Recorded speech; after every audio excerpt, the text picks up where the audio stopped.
सगळ्यात महत्त्वाचं या 12 वर्षामध्ये सुशासन आणि सुप्रशासन या दोन गोष्टी मोदीजींच्या या संपूर्ण कार्यकाळाचं एक महत्त्वाचं बलस्थान राहिलं।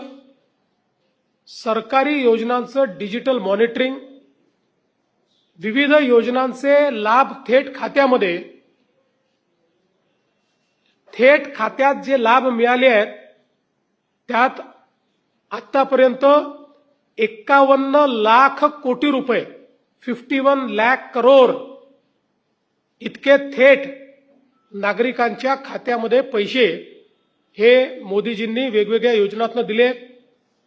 जेम पोर्टलच्या माध्यमातून खरेदीतला भ्रष्टाचार संपवला।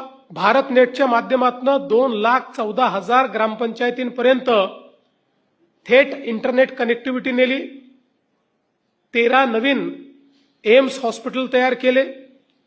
ग्रामीण भागात 6 कोटी लोक हे डिजिटली साक्षर झाले आणि पायाभूत सुविधा क्षेत्रांमध्ये एक गुणात्मक आणि संख्यात्मक बदल करण्याचं काम हे मोदीजींनी केलं। पूर्वी रोड, पोर्ट, एअरपोर्ट, रेल्वे अशी जी पायाभूत सुविधांची क्षेत्र आहेत याच्यामध्ये भारत वर्षाला 2 लाख कोटी रुपये खर्च करायचा, आता वर्षाला 12.2 लाख कोटी खर्च करतो। म्हणजे अनेक पटींनी या ठिकाणी हा खर्च वाढवलेला आहे। प्रधानमंत्री ग्राम सडक योजनेच्या अंतर्गत 8 लाख किलोमीटर रस्ते झाले आहेत, त्यातले 4 लाख किलोमीटर हे केवळ मागच्या 10 वर्षांमध्ये झालेले आहेत। राष्ट्रीय महामार्ग 91,000 किलोमीटरवरनं 1,46,000 किलोमीटरपर्यंत गेले आहेत। आणि आपण जर बघितलं तर पूर्वी एका दिवसाला आपण 11 किलोमीटरचा हायवे तयार करायचो, आता त्याची स्पीड दिवसाला 34 किलोमीटर म्हणजे 3 पटीने प्रतिदिन हायवे करण्याची स्पीड ही आपण वाढवली आहे।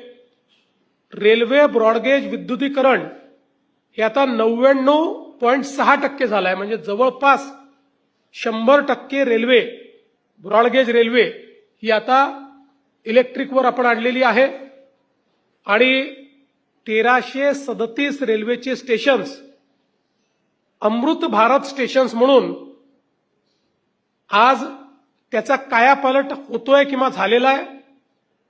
164हून अधिक वंदे भारत एक्सप्रेस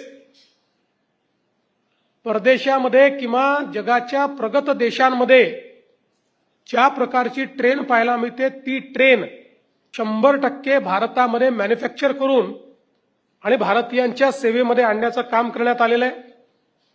देशातलं मेट्रो नेटवर्क हे पूर्वी 5 शहरांमध्ये होतं, आता ते 26 शहरात गेलंय आणि जवळपास 5 पटीने हे मेट्रो नेटवर्क आज देशामध्ये वाढलंय। पूर्वी देशात 74 विमानतळं होते, आता 164 विमानतळं ही देशामध्ये तयार झालेली आहे। त्यामुळे पायाभूत सुविधा क्षेत्रात संख्यात्मक आणि गुणात्मक एक प्रचंड मोठा बदल झालेला आपल्याला पाहायला मिळतोय।